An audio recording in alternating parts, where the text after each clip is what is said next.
La structure de l'hôtel de ville est sauvée, c'est ce qui ressort des premières constatations au lendemain de l'incendie qui a ravagé l'ensemble de la partie nord-est. Il s'agit désormais de consolider les parties fragilisées. Avec la chaleur des flammes, l'eau sur les poutres, la structure s'est en partie déformée. La charpente, partie en fumée, laisse également le bâtiment à l'air libre. Les premiers travaux d'urgence débuteront très vite. Dans un premier temps de l'étayage, dans un deuxième temps, dans le même temps d'ailleurs, de pratiquement monter un chapiteau par-dessus la structure qui reste en place, de façon à protéger des intempéries. Il faudra à peu près 3 semaines pour cela. Dans l'intervalle, on va mettre des bâches, on va essayer de couvrir. L'objectif est d'éviter maintenant d'autres dégradations que celles que l'on voit et qui pourraient provenir de la pluie, du vent. La moitié de l'hôtel de ville est désormais inutilisable.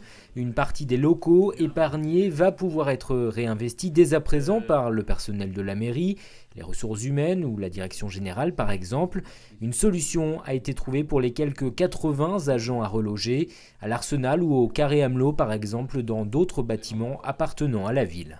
D'ores et déjà le standard fonctionne, les Rochelais peuvent s'adresser à la mairie.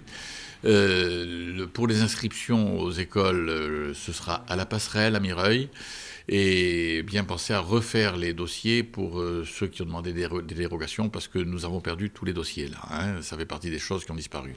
Et un accueil provisoire sera mis en place dès lundi sur la place de l'hôtel de ville. Le dossier est désormais entre les mains des enquêteurs et des assurances. Il faudra du temps pour reconstruire l'hôtel de ville, 2, 3, voire 5 ans. Des travaux qui devraient s'élever à plusieurs dizaines de millions d'euros. D'ores et déjà, la ville va ouvrir un compte pour accueillir les dons éventuels de Rochelais et faire appel à certaines fondations. Une décision qui devrait être entérinée au prochain conseil municipal.